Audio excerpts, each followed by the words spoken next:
Hey, welcome everybody to another Q&A with Dr. A. We're excited to have this live presentation where you can get some really great answers from Dr. A, the 10th physician board certified in critical care and the author of the New York Times bestseller, Discovering Your Optimal Health, as well as the amazing Habits of Health system. Dr. A, welcome to another Q&A. Great. Thanks, David, and appreciate all your help in getting the message out and helping bring our community together. At times like this, during a crisis, it's really good to feel that connection and the psychological security that comes with that. And I'm always open to do these, and there's been lots of desire and requests for this. So I'll continue to do it as long as you guys don't get bored with me. Well, we'd love to get a little bit more of insight. You've been talking a lot about habits and talking a lot about the habits of health and how to adopt them, but you have some interesting insights to developing healthier mental habits. Do you want to start off there? Yeah, I would love to. It's very interesting because people have heard of meditation. Some people meditate. Most people don't. They've heard there's some value, and they may think, well, at a time like this, man, I just don't have any time to meditate. And actually, I would say nothing could be further from the truth. Being able to be at home now, having extended periods with your mind, alone with your mind, can be a little scary, and especially if your mind is untrained and you haven't spent time to really examine how you think, how you handle your emotions. And so I think it's really important at times like this. We have the contagion, this contagion that is spreading this virus that, we want to socially isolate from a physical standpoint. But mentally, it's really important to connect. And to connect, we have people calling us, we have friends and family. People are worried and they have fear. And some of it is real, and some of it is just basically the hysteria that comes with the unknown. And when we have an unknown, we kind of fill in the blanks in our mind. And depending on whether we practiced it, I know everyone's thinking that, what can I do to be more active? I'm home, the gyms are closed. That's an important part of my life. And certainly, we'll talk a little more about that later. There's some things we can do from home, using our stairs, walking more, getting outside, and just not being in social gatherings. But this is a bunch of things we can do, and we'll probably focus on that. But I'd like to challenge everybody. This is a really great time to focus a little bit more on our minds. How are we reacting? Do we understand stress and how important stress is? Stress by itself isn't a bad thing. Stress acutely helps protect you, and that's the way our brain and our mind was designed. That 10,000 years ago, if you were walking down a trail and there was a rattlesnake on the trail, you wouldn't want to wait and say, oh, look at the colors, look how pretty that thing is wiggling on the tail. No, you would want to jump immediately. And that's what the limbic part, the emotional part of your brain does. It keeps you from harm. And that's the whole idea of that part of our brain. The emotional brain is to protect us, to keep us healthy and keep us from harm. But unfortunately, in this day and age, when we have things like this going on, we have a tendency to start being fearful and start worrying about the future, worrying about the past. And we're not really in the present, and we kind of let our minds take over and our emotions take over. So let's kind of break it down into two parts. I think this is a nice way for everybody to manage this. So acute stress is okay. When you get up in the morning and you're now in the middle of this crisis that's going on, and it's a pandemic and it's affecting the whole world, something we've never really experienced before, where things are being closed and we're kind of on our own at home, stuck with our family, our kids, people calling us, not as active, we're out of our routines. So every day you should actually have a little bit of stress and look and see, okay, what's happened today? What has happened in terms of, do I need to be more vigilant? There are certain places I shouldn't go. And so that acute awareness and that little bit of anxiety is good, because it sets you up to be fully present for the day. But beyond that, to then worry about it constantly throughout the day, or to sit down and to watch the TV all day long, has no useful value for you. First of all, the TV is all sensationalistic. Obviously, you can go to the sources that are run by the government or run by the World Health Organization or Johns Hopkins or the CDC. And those are all reliable sources to help give us information to judge through the day. And obviously, your state government can tell you as far as in the areas you are. And the thing we know, the one thing we can do is avoid, number one, going to places where there's now a concentrated breakout of the virus. And then basically making sure that we're keeping our family safe and protected and obeying those laws. And those laws have never been like they were before. In the past 20 years or so, we've been all about kind of, take care of yourself. But here, it's important for us to bond together and take care of each other. And because the virus can be asymptomatic, we want to stay out of harm's way and keep other people out of harm's way. So basically hand washing, and the level of awareness, just becoming mindful. I think that last week it was kind of amusing. One of the people that was giving out, we should wash our hands and be careful where we put our hands, then went ahead and licked her speech when she went to the next page. So basically, if we're not aware, if we're sleepwalking through life, we're more likely to do things to put our family, put ourselves at risk. So that's the first thing. The second thing is just basically quieting our mind and realizing, don't expose myself. So turn the TV off. Do you know what's going on today? Things aren't changing minute to minute. And certainly by checking in the beginning of the day, and if you're curious and that's important to you, checking at the end of the day. But the rest of the day, it's so much more important to focus on the relational health with your family, playing games, doing sports together, doing anything that allows us to bond closer relationally. We know this: when we exhibit compassion and empathy for others, when we are bonded and together with others, and when we laugh and have fun, we help put our immune system in a better place, in a better position. We also know if we eat healthier, we're eating more fruits and vegetables. And it's interesting because my girls just went to the grocery this morning, and basically the fresh fruit and produce, all that stuff, there's plenty of it. The ultra processed food, you can hardly get it. And that's not what we want to be doing. We're not looking for comfort food. We're looking for food that can actually create health for us and help us with our health. 2, moving more, and we'll talk more about that. And then the third is sleep. I cannot bring up how important sleep is. And when you're worried and you've built this worry inside of you, you're not going to sleep as well. And our sleep is our best defense at a time like this. And it also allows us to be mentally clear, not as emotional, so we can then be there for our friends, my families, and the other people in our community. So David, I just wanted to start with that. So this is a great time. There's lots of things you can do to start meditating. There's lots of apps. I'm not going to get into any specific one right now, or just spend a moment, follow your breath, and just take some deep breaths and kind of let some of that anxiety, identify what's going on and kind of let it go. And by doing that several times during the day, you can put yourself in a better place where you're not in this cognitive emotive loop where you're so worried and you're thinking more about it, and it keeps spinning and spinning and spinning, because that serves no useful purpose. And for us, it's important for us to be there for people that may not have developed that as much as we have. Yeah, I'd love to just direct everybody to the habitsofhealth.com website, and underneath the System Resources tab, you can download Dr. A's Habits of Health app for free, and it's got a great strategy around stop, challenge, and choose. And let's just start with that one, Dr. A. Give people some real life examples of how they can be using stop, challenge, choose to quiet their mind and to have a more restful night of sleep. Yeah. Yeah. So, let's go back for a moment to the snake. So the snake, when the snake scares you 10,000 years ago, you would move and probably run. And so you kind of eat up all those chemicals. And so you had a balanced response, and it functions like it should. But when we turn on the TV and we have some two broadcasters, and they're being very sensational and talking about this is the worst thing, and this is this and this and that, what happens is it hijacks your ability to think clearly. And so what ends up happening is we start feeling this fear, and then the fear kind of takes over. And when that happens, we're no longer thinking logically. So I created a nice little thing so that rather than being stimulated and then reacting immediately to it with stress and with emotional eating, what we do is we say, listen, when you're starting to feel that icky sauce, right? Either you're getting mad about something and you feel it in your jaw, or you're scared and you're feeling it in your belly or in your throat, or you're feeling, whatever it is. Bottom line is stop, challenge, why am I feeling that? And then choose the outcome you want. And the outcome is always going to be, hey, I need to be strong for my family. It's okay to be scared. Listen, we're all scared a little bit because, we know that this can affect us. But we need to have that fear be protective, just like it was 10,000 years ago, and just make sure we're paying attention to the things we can do.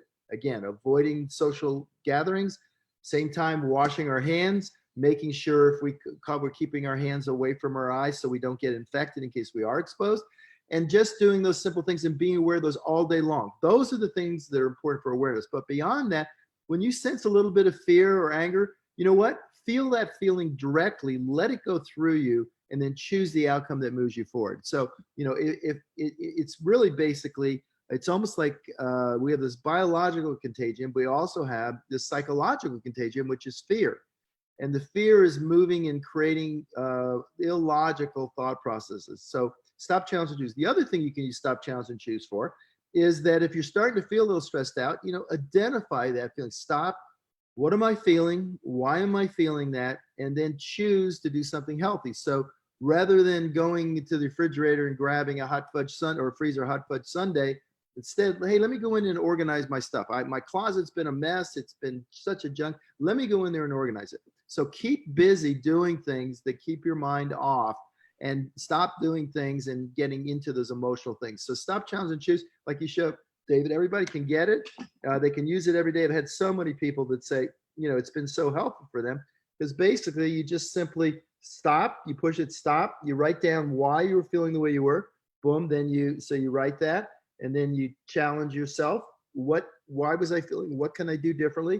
And then you choose to do something different. And then it actually registers that. So then you can look back and you'll start developing a sense of pride, because when you can avoid doing something that you know is bad for you, and then instead substitute something you can do that's good, wow, that's a huge win, because now you've helped keep yourself healthier. At the same time, you've done something which was constructive.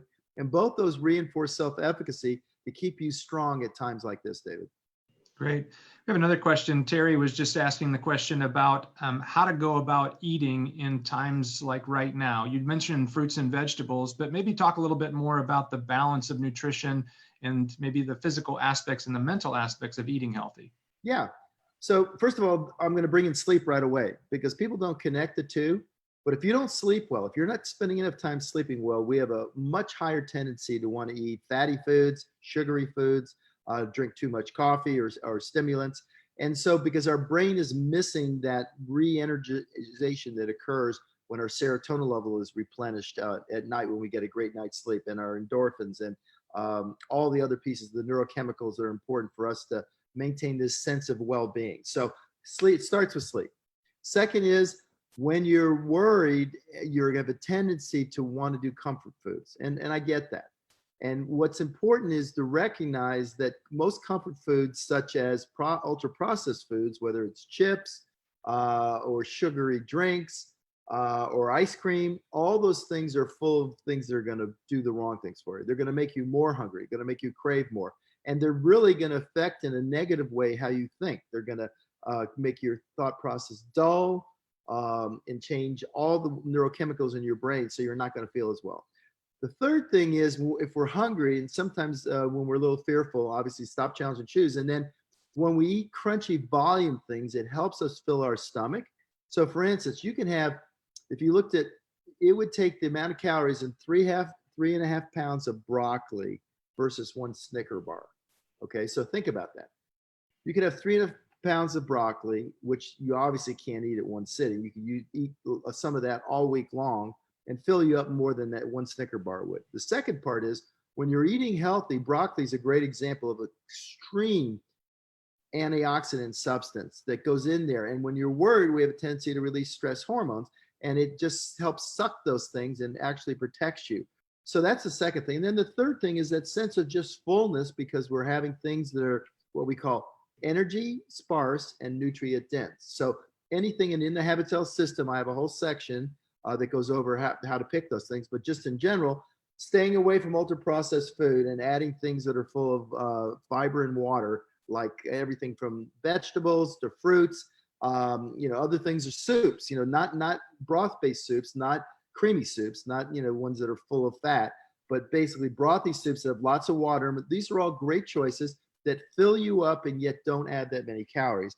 And then obviously bright fruits and vegetables have so many antioxidants and things in them that are so healthy for us that can really make a difference. So, I always start with there. And then the other part is eating smaller meals throughout the day. So in the app, you can actually start, if you're not doing this yet, you can actually start by basically, and I've got it right here, you eating every 3 hours, and it'll actually track. And then what you can go in there, was your meal healthy? You can click in there and it gives you great examples, or you can go inside like you said, David, on thehabitshealth.com, which is a free resource that, please, everybody use it. You can go in there and you can choose things that are low glycemic, which means they're not going to stimulate our insulin, which will keep our blood sugar lower, not have these wide fluctuations, will be more stable. And with that, you're not as hungry as you would be if you're eating these things that are unhealthy. So, just small little things you can start practicing. And the great thing is, for most people, you're in a state right now where you have lots of time on your hands. What a wonderful time to start developing these new habits. This dark cloud that's over us right now will go away. And when it goes away, imagine if you'd use this time to really, prepare yourself to the new way life is going to be, because life is going to be changed forever. And we can adapt to it and thrive, or we can sit there and worry about it. And here's a great time to get in action. Action lowers your level of fear and allows you to now do things you can do. And since most people are sequestered, not everybody, but most people are sequestered in the house, you can select times each day to do these things, and you have the time to do it and install. And actually, that by its nature, building one habit will help you want to build other healthy habits as well, David. Great.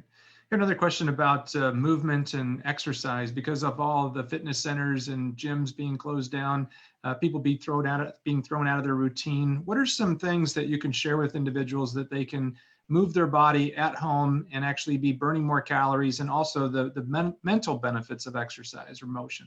Yeah, absolutely. And there's never a better time to exercise than when you're worried. When you exercise and you use that energy, it helps burn up those stress hormones as well. So if there's a little bit of underlying stress, it can help you there. It releases endorphins. So it has great mental aspects. Your mental clarity, your ability to think, to execute, to be there for your family, all those things are enhanced for 12 hours after exercise. So, I think a great thing to do is start in the morning and do that. And, the nice thing about being at home, you can use yourself as the best exercise. You can do sit-ups, push-ups. You can basically walk up and down the stairs. Hopefully, with the weather changing, you can get outside, just, stay away from groups, but go for walks, walk the dog, walk with your family, play some sports. Listen, we went down today, we played Frisbee. We played Frisbee on the beach. I haven't played Frisbee in years. And you know what? It was fun. It was a lot of fun. And also went boogie boarding. We went and got a boogie board. And I was out there, and one of the guys down the street as a surfer, it's something I always wanted to try. I tried it once years ago and never had an access or time. And so, spending 30 minutes out in that ocean, getting pounded by those waves, man, I could just feel my core getting stronger. It clears out happens to clear out my sinuses, which makes your respiratory tract healthier. So just those little things you can do. So we can either say, okay, I'm going to move. And what's nice is if you have a Fitbit or you have a device, or even if it's on your phone, you can track with accelerometer, you can track your steps. Make it a contest. Say, listen, every day I'm going to add 100 steps to my day, and then check that. And then you may even have a funny competition with the family. So there's a bunch of things. So what I would say during these times, what can I do? Not what I can't do, right? Focus on this being a time where I can actually start organizing my life around what matters most. And clearly our health is at the top of that list. Last question, Dr. A, has to do with well-being. You talk a lot about creating well-being, and right now people have time on their hands, and so they can take some time to learn a new hobby or learn to play an instrument. Talk a little bit more about the mental benefits and how that impacts our physical choices when we're actually creating well-being in other areas of our life. Yeah, well, again, most people in the world are problem solvers. They're just solving problems, and that doesn't create anything in your life. It simply gets rid of something you don't want. But if you actually say at this time, I actually asked a group of leaders yesterday, I said, what's the one thing new habit you could learn over the next, however how long this takes, and what's the one thing you can stop doing? And it's amazing, all the great ideas. And if you think about it, if you just made the decision, I'm going to do one thing I haven't been doing that will help me physically, mentally, or success in your business, and stop doing one thing that's hindering me in my physical, mental, or my success or my well-being in my business, understand that makes a 100% improvement. And we can all do that now. And, one of the things, when we go on vacation is we make all these things we're going to do, or promises to ourselves, and these resolutions we're going to do when we get home. And then what happens is we get home and then we go back to work, and we're so busy, we get caught back in that automatic process where we're just kind of going through our day like a hamster on the wheel. So right now is a great time to work on your well-being. And our well-being, I can tell you, our well-being, when we're intrinsically motivated, we find something we want to know and get better at. I've got two two books on my desk is something I hadn't been studying before. And they're right here, they're open. Today I've read about 20 pages of one and about 10 of the other, things I've wanted to do for a long time and I haven't done. So I made sure this morning when I got up, I watched the sun I forgot to take the garbage, took the garbage out, went down the stairs, did all that, went and sat outside in the back and read by myself. No one else was up yet, and read by myself. And when I finished, there was a sense of, wow, you just learned something today that can help you and you can help others. For me, I love to help other people, and it's just my personality. And if I can help make it easy for others to be successful. And I know this, I know that our well-being, that what we're doing throughout the day more than anything else helps improve our well-being. The second part of that is, put on some comedies, find some great films you haven't watched in a while, their favorite, laugh, bring yourself at a time to overcome this underlying uneasiness, take back control of your health, take back control of your mind, start opening up your mind to be more aware of your emotions, and just in baby steps, and what's nice is there's great resources. If you happen to be someone that has the Habits Health Transformational System, make sure you get out your life book and really dive into it. And if you do just, one element a week, a couple of them take less than that, some of them take a little more, but you're starting to construct the life and organize your life on what matters most to you. And that puts you in the best possible position for this to be almost like water on a duck's back, where yes, we have concern. I have some anxiety. I'm managing it. I'm doing the things that I can do. And just like the Serenity Prayer, I know the difference from what I can and I can't do. And I'm going to now focus on making this time period and turning lemons into lemonade. So David, thank you so much. And just, I appreciate all you're doing to help us broadcast this and bring great questions. And just know that this will pass. And as we come out at those that are spending the time to sharpen their axe and work on themselves and work on their relationships with their family and their community, will be in the best possible position to thrive as we move into the next eras of our lives and of this world. So thank you so much. It was great being here, and God bless. Thanks everybody for joining us. If you found this to be valuable, please share it and let's get the message out that we can get healthier. And Dr. A's mission of getting America healthy and then the world is still in play. And we want to share this with as many people as possible. And if you'd like to be a part of a healthy community, reach out to the person that shared this video with you, because they can add you into a private support group on Facebook where we share lots of different ideas and resources and encourage one another. We also have some great resources like our weekly Habits of Health community time, where we come together once a week at 8:30 Eastern, 5:30 Pacific time, and we share 30 minutes on the Habits of Health resources. So thanks for joining us today. Leave us a comment or ask a question in the comments, and we'll try to answer those on the next presentation. Thanks, Dr. A. Be healthy, be safe.